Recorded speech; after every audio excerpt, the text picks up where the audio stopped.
Okay, so this is my first camping on the East Coast. So I just went down this forest road, about a mile past this other bullshit campsite. Bunch of RVs, open field, kids screaming, just bullshit. So I went down here, found this nice little pullout.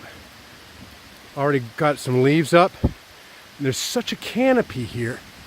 Even though it's pouring out, you can probably hear the thunder in the background. I'll stay totally dry.